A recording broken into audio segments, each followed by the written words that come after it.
Hola! Let's go to the museum. Holy shit with the books. I found myself at the top floor again, following the sound of someone humming. The room was large, reminiscent of a study on steroids, or perhaps a trophy room, or even a library that had more than just books. Roswell was already wandering around, running his hands over some of the books, looking them over before he noticed me. Oh, Dave, I didn't see you there. Roswell wandered over, happy as he could be. This place is great. They have books on nearly everything you could ask for. Really? Really. Even a few on ghosts and summoning demons. I haven't had a proper look, but it's an interesting collection, that's for sure. You're telling me. What sort of place has books like that? Roswell snickered to himself, shaking his head. No ordinary mansion, that's for sure. You didn't really sell our souls for this, right? Like that was only to mess with Orlando? I promise, nothing like that. Roswell unwrapped a piece of candy and threw it into his mouth, smiling to himself. I had a look, and those books look sketchy at best. Almost like made as a joke. It wouldn't surprise me if some of these were just made to mess with people. Still What? If they're just to mess with people, they can't be that dangerous, could they? I can guarantee that there's a very, very low chance of anyone just picking up one of these books and doing any real harm. Unless they decide to bludgeon you with it from behind. Roswell! Not funny! No one's barbaric enough to commit murder with one of these books. They aren't nearly heavy enough. Good God, man. Beating us over the head with the game's premise. I followed as Roswell pointed out some books on the top shelf of one of the bookcases. Only really heavy ones are those encyclopedias up there. Be a lot of work to get them down just to hit someone over the head with them. You could do better with, like, a knife or something. Once again, I felt uneasy about how casually Roswell is talking about how one could off someone else with what was in this room. Roswell must have noticed as he hurriedly dug around in his pocket for another piece of saltwater taffy and handed it out to me.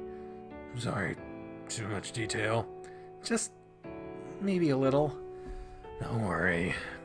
These sorts of things are all so low in probability of happening, you'd have a better chance of winning the lottery. My attention went to the suit of armor in the corner, a large sword resting underneath its hands on the pommel. It's actually funny. When I was filming a movie in California a few years back, a big part of the movie was being invited out to a fucking cabin in the woods and then getting killed out there. We were filming in a cabin in the woods, and we stayed out there and slept out there.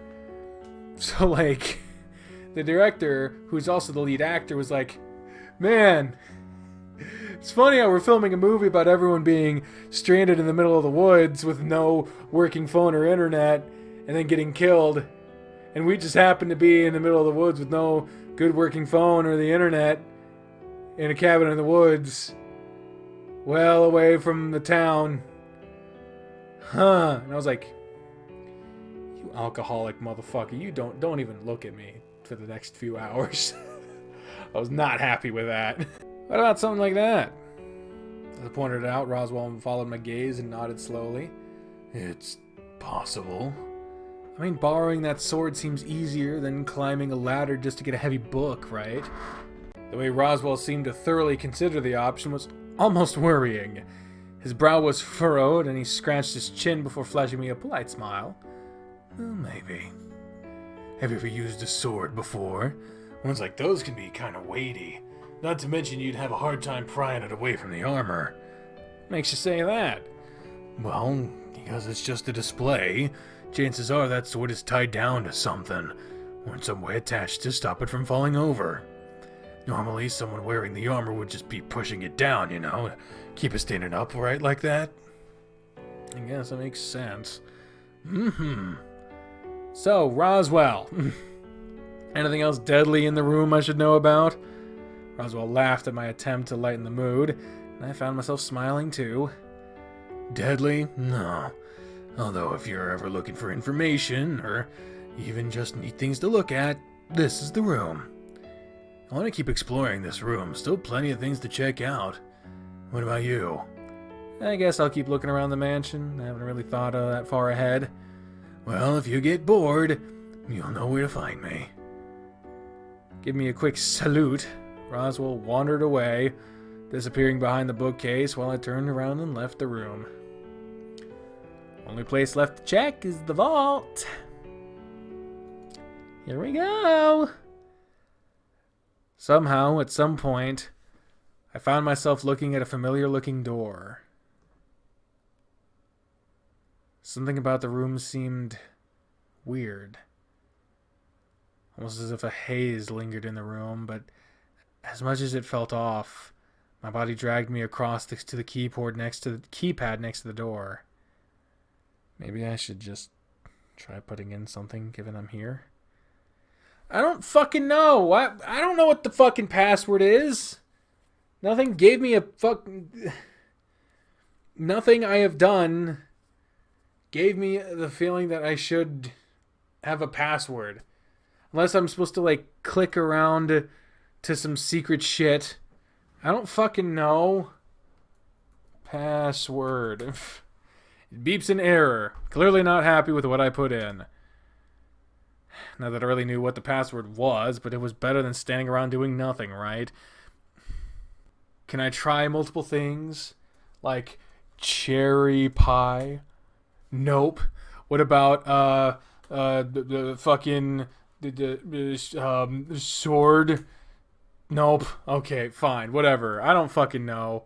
I don't want to know what the password is or anything like that, but someone in the comments let me know if there was a natural way I could have known what the password was there. Even if it's at a stretch. Don't tell me what the password is or how I would have gotten it. Just tell me, could I have known what to put in there? I have an idea. There's no vowels. My idea was to take the first letter of all these and like try to make a word out of it, but there's no fucking vowels, so like maybe I can write it down or something. See what happens. It's my fucking eyeliner. What am I gonna write it in eyeliner? I'm a fucking idiot. PRGCMGT.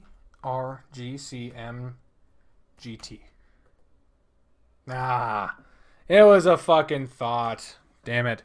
Time seemed to slip away from me. I wasn't sure how long I ended up standing there, but I could hear the dinner bell ringing. I trudged up toward the dining room in a daze. As it turned out, I was the last one to arrive. Hey, Dave. Must have sat down next to Roswell when I entered. It was the closest chair to the door by far. Not only that, but the food was already on the table. How long was I on autopilot? You look wrecked. Are you alright? Yeah, I think so. Apparently that was funny. My head felt cloudy, fuzzy, as if I was still waking up. Well, if you're sure. I remember nodding, with my awareness slowly returning. Maybe I'm just tired. I know I was downstairs before, and I guess I just zoned out. Downstairs? In the gym? No, in that other room, the one with the big door. Oh yeah, that's the vault. I know what one you're talking about. Vault? Right. Because how the door looks, even has a keypad next to it wanting a password, so it's bound to have something important behind it. Tried a whole bunch of words though. Nothing. Not even word, or all it did was just beep at me.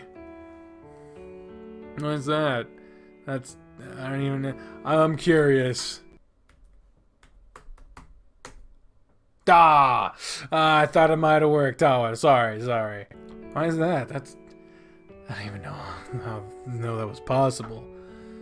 Maybe it was like a computer, so Roswell looked away quickly, eyes bulging and looking worried. Wait. Is that the password to your computer, Roswell? No, don't be silly. Just please maybe forget that, please. Roswell turned to the food in front of him and began eating. I did much the same, but I found myself thinking about what I'd seen so far. The pool looked inviting enough. At the very least, Sal seemed to enjoy it, not to mention the fact that it seemed equipped with everything, just to hang out shy of a minibar. Gaming room seemed to be fun, although I worry as to how Orlando perceived it. It wasn't really a casino, right? Gym was something I'm not sure I'll use. At least not to the extent that Ty is likely going to use it. Good to know we had a place to work off some of the food we were eating while we were staying here.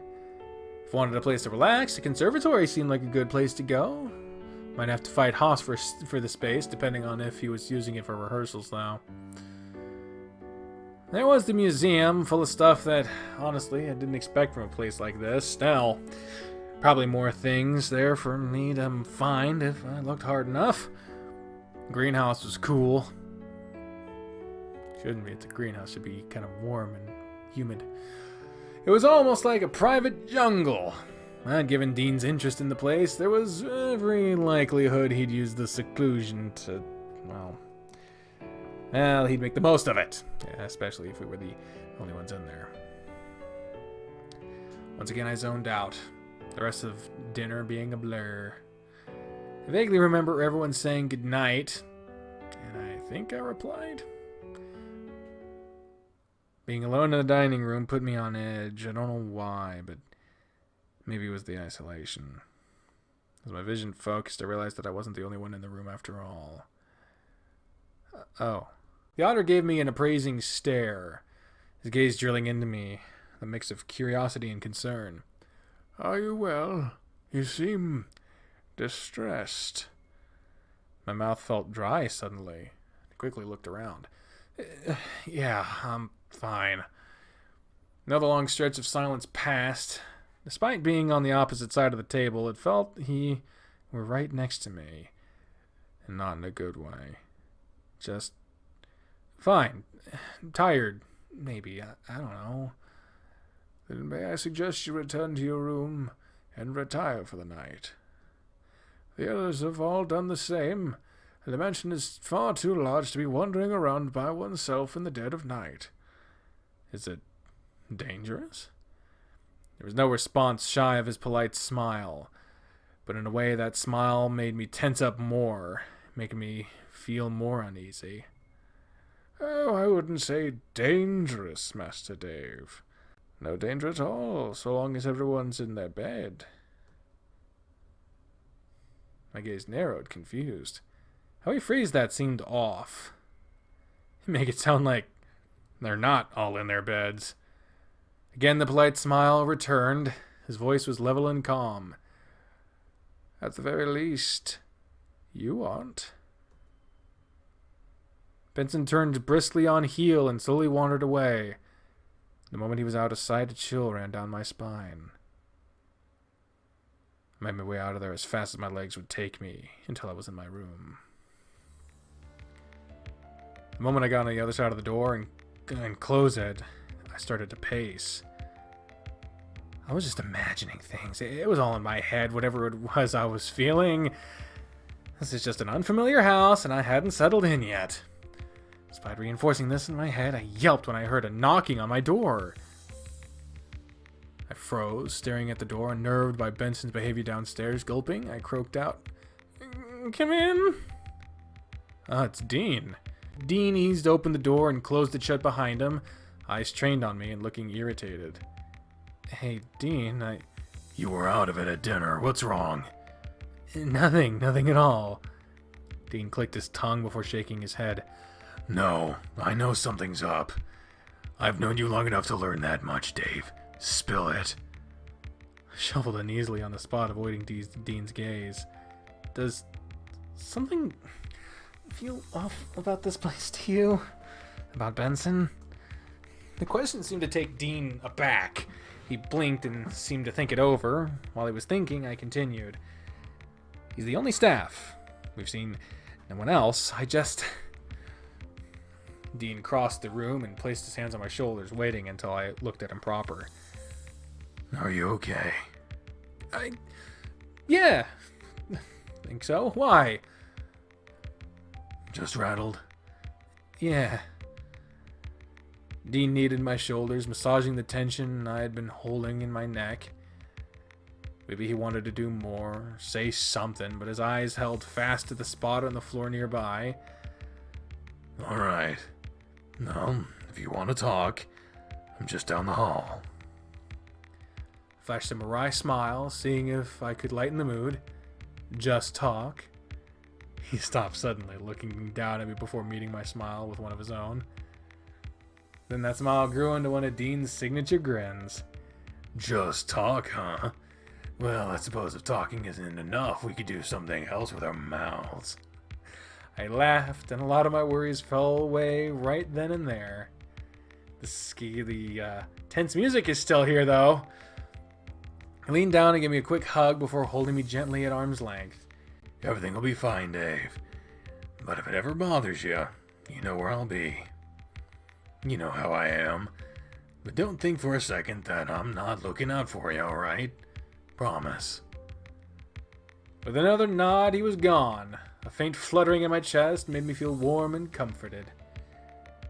With my mind at ease, fatigue hit me hard, and I turned in for the night. Day 03. Oh, buddy. Jesus Christ. Well, that was a sign of things to come.